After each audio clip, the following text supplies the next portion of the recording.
Welcome to the Cash Car Convert Podcast, episode 21.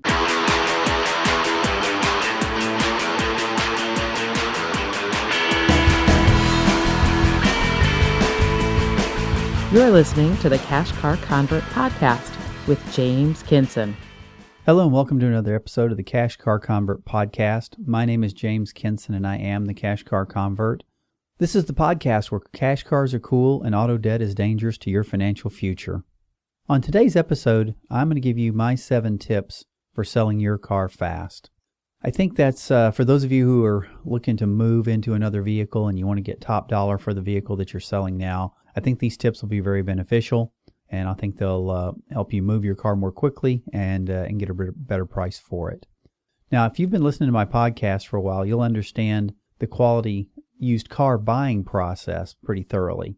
Now I'm going to take you through the steps that I use when I'm selling my own car. And I've sold many cars over the years, and I have a great deal of success when I sell. I typically move them pretty quickly and get a good price for them. Now, the last 3 cars I sold were actually gone in less than 2 days, and 2 of them I actually sold the very first day I put them out in front of my house. Now, I think you'll notice as we go through this that many of the selling tips are just the buying tips and thinking about them for the car that you're selling. And really the goal is to make your car one someone like you would want to buy. So that's really key. Another really key point to remember when you're selling is that you never get a second chance to make a first impression, so make it count. And be aware that as I go through this episode, I'm going to be asking a lot of questions that I want you to think about as they're related to the car that you want to sell. But don't feel like you have to scurry to write all these down. They're going to be in the show notes at cashcarconvert/021. Again, that's cashcarconvert/021. So don't sweat that so much. All right, tip number 1. Make sure your maintenance is up to date. Now, this kind of seems like a no-brainer. You should be doing that anyway to take care of your vehicle and maintain it properly. But let's just go through the list a little bit and give you some things to think about. You want to check all your car's fluids. You want to make sure that they're filled to the proper level. And you want to be aware of when the last time your oil was changed. And then the same kind of question for the other fluids. Have they been changed on schedule? And if they haven't been changed in a while, you probably want to think about changing those out. And there's lots of good places that you can do that. Do all the fluids look clean and clear, not dark and dirty? And obviously, these fluids all have their different colorings and they're going to look a little different. But again, you just don't want that dark and dirty fluid, on your oil stick or your transmission fluid. You want it to be a clean and clear and to not smell burnt or not in good shape. You also want to look at your battery. How does it look? Is it clean? Does it have any corrosion on the battery terminals where your positive and negative cables are attached? If so, give them a good cleaning and make sure that those are clean. How do your tires look? Is there enough tread on them or do they need to be replaced? And this is one of those things where you certainly can let the buyer, put new tires on a car. But in my view, it's just one of those things that they're going to think, okay, well, if this person let their tires get worn down and they didn't replace them in a timely manner, what else didn't they do in a timely manner? And what else am I exposing myself to? So I like to remove as many of those variables as I can. And the other thing is, I don't want my wife or I driving around in tires that aren't safe and aren't ready to stop a vehicle in all kinds of weather. So again, you want to make sure those tires are ready to go. The other thing is when you're driving your car, if you remove your hands from the wheel, does the car pull to one side or the other? If so, take it in for a front end alignment. And again, there could be other things. There could be a tire issue as well. So, but if you've replaced those, then that will put you in good stead. Next, we want to think about the brakes. So when you stop, do they squeal? Do they make any kind of noise? If so, you need to have them looked at by a mechanic or, if you have the skill, replace them yourself. Same thing when you're looking at the rotors, and that's, you can see those behind the wheel. If they're not smooth, if they've got deep grooves in them or something, then you probably would want to have those checked out as well. Next, you want to check your wiper blades. Are they brittle or dry? If they are, replace them. This is a cheap, inexpensive thing to do, and again, it goes to the Bible verse saying that if you can trust somebody with something small, then you can trust them with something large. So if you've taken care of the little things, they'll be more likely to believe that you've taken care of the big things. Next, let's think about all the electrical components and whether they work. Do all the interior and exterior lights work? Do you have a moonroof? If so, does it work? What about your electric windows? all your radio and CD componentry. Does that all work? The next thing is your car properly registered and inspected? And are all those things up to date? In Texas, we have to have an inspection done annually. And so my recommendation is if your vehicle is close to hitting the expiration date for that inspection, go ahead and get the car inspected a little early. For me, anything inside of 2 months, I would think about getting inspected prior to selling. And again, the idea here is you want to give the seller a feel that this car is ready to go, that there's nothing else that they need to do to it, and that you can confidently sell them this car and have them believe that they're ready to go. And I actually did this one time, and it was kind of funny. It was the place I took it to get the inspection done. They kept trying to talk me out of doing it, and I was trying to tell them, like, look, I know it's not up yet, but I know what I'm doing here, so please, inspect this car for me.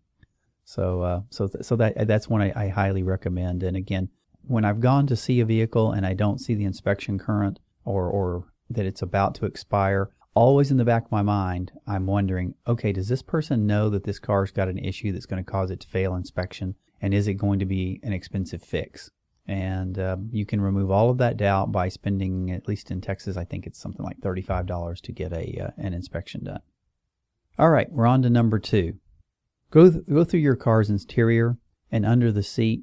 Look for anything that's dropped through the cracks. Now, I know for me, we travel to Atlanta quite a bit, and every time we make a trip like that, I know that there's going to be a lot of things dropped into my vehicle, in the door panels, in the back seat pockets, under the seats, you name it. So whenever we take a trip like that, I know that I have to spend some time getting that stuff all cleaned up. And you'll want to do that when you're getting ready to sell the car. So go through, clean under the seats, clean the seat backs, inside any the console, glove box, all those kinds of things, and make sure that your car is clean and neat in all those areas and is ready to go.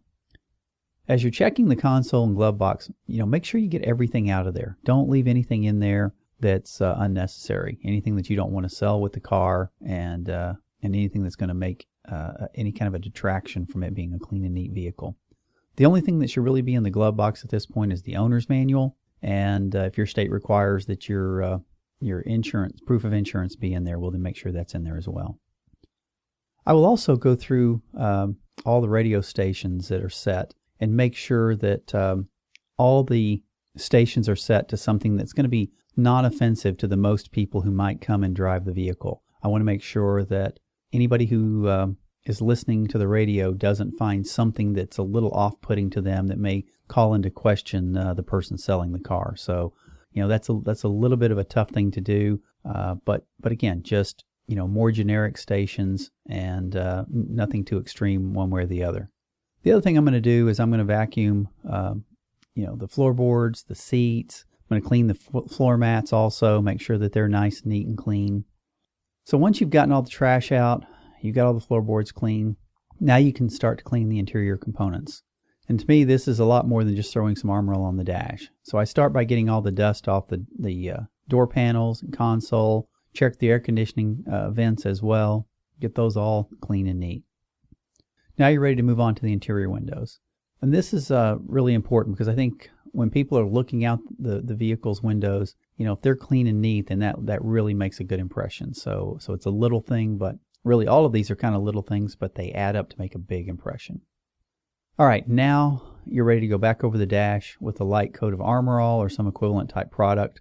And I personally don't really like a brilliant shine on any of this stuff. So, just a light coat to kind of brighten up the interior a little bit and, make it not look so dull.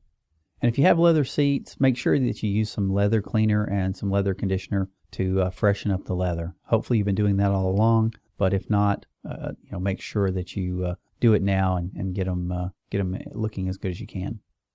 Lastly, the door jambs. So when you open the door, there's the area between the interior and the exterior. And I make sure that those are clean for all the doors on my vehicle.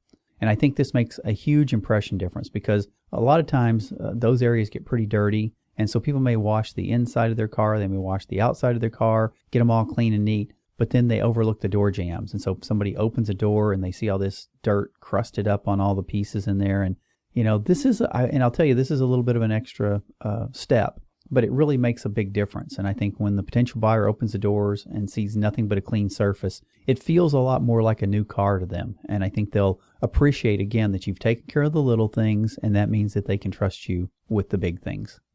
Now, let's move to the trunk. What we want to do here is make sure and check it out, make sure all the things are there and that it's clean. So let's go through this. First, let's check the spare tire to make sure that it's properly inflated. Make sure the jack and the spare tire are properly secured so there won't be any rattles on any test drives. That can be a real major issue and can give people pause to think, okay, where's that rattle coming from? What is it? And it may put them off on your vehicle.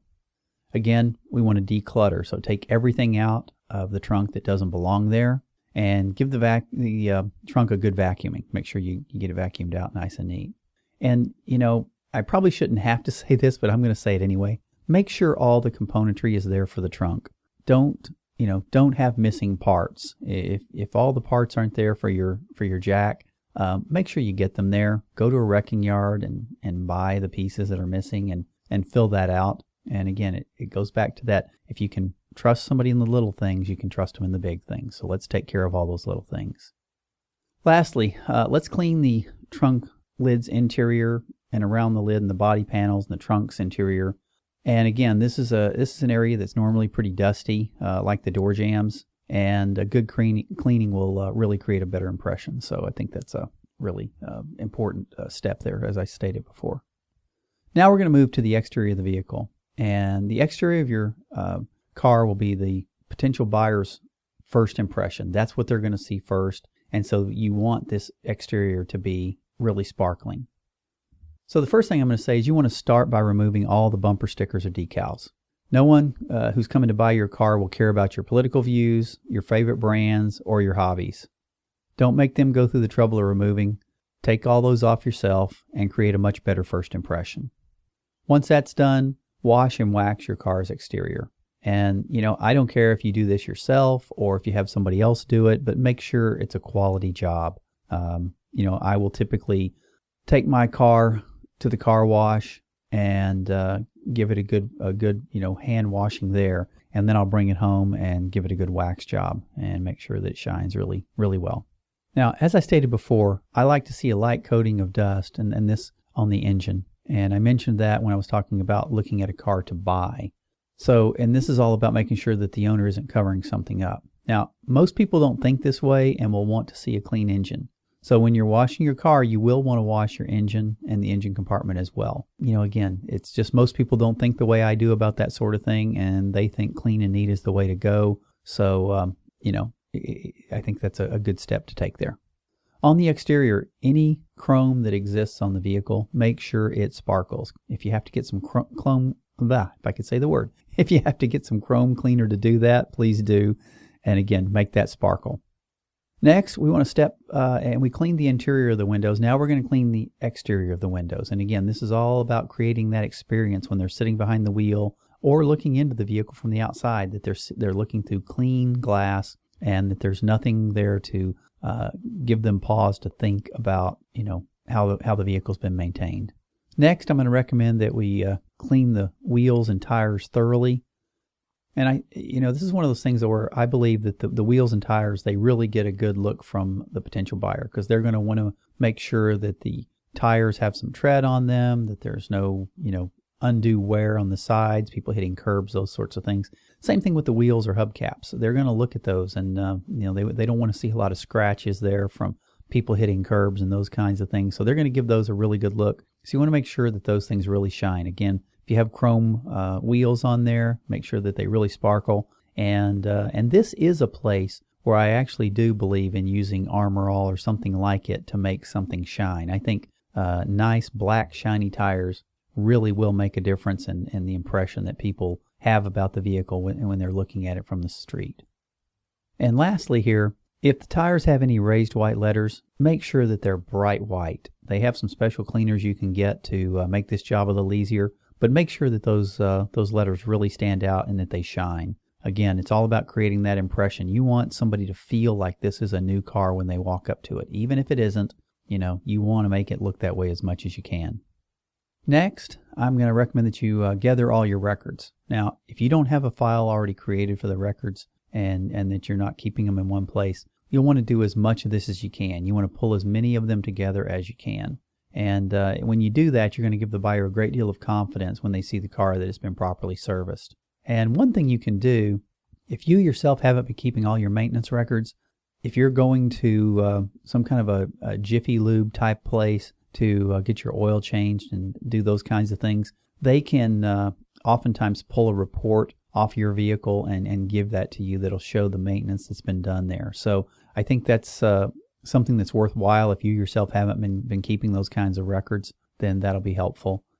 Hopefully the major things like tires and some of those kinds of things you've done. So by picking up the record, again, assuming you've gone to just one shop to have it done, then you can get that pulled. Same thing if you go to the same mechanic regularly, then they too could help by pulling records of what work has been done to your vehicle. Again, all about giving your potential buyer a peace of mind. So even if you haven't done a good job to date, there's an opportunity for you to still pull those records together. It'll take a little work on your part to go to a few places and ask them to pull those records for you, but I believe they'll be happy to do that and give your buyer some peace of mind. One last piece here on records.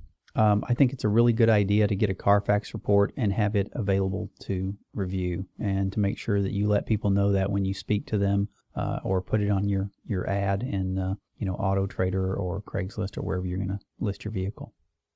All right, the last tip here is to determine your car's value. This is a really important part of the selling process. Something that's overpriced never moves quickly, and so it's really important that you get that right. So at this point, you've done all your cleaning, you've done your maintenance, you've pulled your records together, and it's kind of funny at some point. You may feel a little differently about your car at this point. You may even be surprised how well it cleans up, and you may even get a little nostalgic about the car and remember some good times you had in it, maybe family trips, kids' ball games. Just depends on how dependable the car has been for you, but I've certainly had that happen on occasion. Even though I try to keep my vehicles fairly clean, it's amazing how much different you can feel about them just after having given them just this really, really good cleaning. So even though you may feel this way at this point, it's still really important to give your car a critical assessment and determine its value. Now, I personally like to use both Kelley Blue Book and Edmunds.com to determine the value of my car. And the pricing on these things will vary, but it gives me a good ballpark. And typically, you can do that by zip code. So you'll really be kind of niching down that price to your area. And again, it'll kind of get you in a ballpark, give you a range to think about. And it'll also talk to you about how to view your car, whether it's in, great condition, good condition, average condition, fair condition, or poor condition, or something along those lines. There'll be some kind of a measure there. And if you read the descriptions of those things, you can kind of determine where your car really fits in to make sure that you're pricing it well. And I'll get to why that's so important here in just a bit. Next, I personally like to go to Auto Trader and sometimes Craigslist and look for the vehicles that are selling in my area. And if you can find a few of your vehicle for sale in your area, then you can kind of check to see what those cars are going for. Now, it's important to know that a lot of vehicles have different trim levels, and by that I mean, I'll use a Honda Accord. Honda Accords, you can buy them, at the LX level, at the EX level, and then there's even other levels, right? But you need to know, is your car the most stripped down version, or is your car the most loaded version? Because the price is going to vary accordingly. So you need to make sure you're looking at vehicles that match yours as much as you can. If you can only find the more stripped models for sale in your area, and you have one that's more loaded, then the Kelley Blue Book and Edmunds are going to really kind of help guide you there, and so you can kind of see where the stripped down vehicles are selling for in your area, and then compare those back to Kelley Blue Book and Edmunds and get a feel for that. And again, then you can find a way to set your car's price. Also, as I talked about in my episode on buying a car, people tend to like to negotiate. So once you determine the price that you're really willing to part with the car for, make sure you ask for a little bit higher price, and this will give you some room to negotiate when the seller, this will give you a chance to negotiate with the buyer. And lastly here, remember that your goal is to sell your car quickly. So make sure that you have a price that will move that car along, not one that's going to, keep it hanging around for a while. An overpriced car will cost you the initial momentum to sell quickly. All right, with those tips behind you, you're now ready to put your car up for sale. But I do have an additional word of caution. Never put your car up for sale until it's ready to be viewed. First impressions are everything. So let me say that again. First impressions are everything. So have your car cleaned and ready to sell, and all of this will go much more quickly. People driving by your house will notice a car for the first day or two, and then after that, it'll lose their attention, and it's just part of the scenery. Now, as I stated earlier, I sold my last 3 cars within 2 days, and I sold them all to people who were just driving by my house. Now, there were some things working in my favor. All of these cars were priced under $10,000, which will certainly help them move more quickly. It's much easier to sell a car that's less expensive because there's a greater market for it, right? There's more people who have the money to buy a less expensive car, and also more people who have the cash to buy a less expensive car. The other factor is I did live on a fairly busy street, and so it got plenty of traffic and got lots of views, right? So that made it much easier. The one last thing I'm going to recommend, and I think this will be really helpful because this will help prepare you for some of the questions you might get from somebody who's a good consumer and does their homework. Go to Consumer Reports and check out your car's quality rating and see where the known trouble spots are for your vehicle. This will enable you to be prepared to answer questions about those areas and about any repairs that you've done in those areas. If you follow these tips, you should be able to sell your car more quickly and for more money. One side benefit is you'll know you're selling a quality car to the next owner, and there is a peace of mind that comes with that. I never want to have to think about whether I've sold something to somebody and I'm going to live to regret it, or it's going to come back to haunt me in some way, and I'm sure you're the same. So make sure that you've done the work that I've recommended in this episode to get your car ready to sell. Again, you'll sell it more quickly, you'll sell it for a higher price, and you'll sell it with peace of mind. And that's a win-win for everybody involved. So with that concludes my 7 tips for selling your car fast. Hope you enjoyed it. Look forward to speaking to you again next week.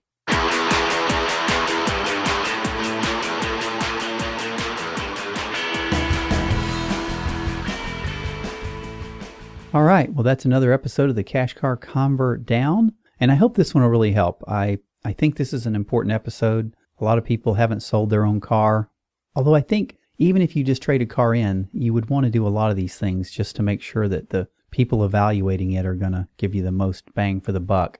But, I'm not sure that's always true. I think, especially when people trading in vehicles, they know they're not getting top dollar for their vehicle, so maybe they don't go to the effort to make sure that they're putting their best foot forward. So if you have any questions about this, if you're getting ready to sell your car and there's something that you feel like I didn't address, please reach out to me. You can hit me on Twitter at CashCarConvert. Again, that's at CashCarConvert. You can send me an email at cashcarconvert@gmail.com. Again, that's cashcarconvert@gmail.com. You can also go to the show notes for this episode. That's cashcarconvert/021. Again, that's cashcarconvert/021. Also in the show notes, there's going to be, the questions I talked through in this episode so that you can kind of use those as a checklist if you want as you're getting ready to sell your vehicle. Also in the show notes, there'll be links to all the companies I mentioned: Carfax, Kelley Blue Book, Edmunds, Auto Trader, Consumer Reports, and Craigslist, so you can check those out.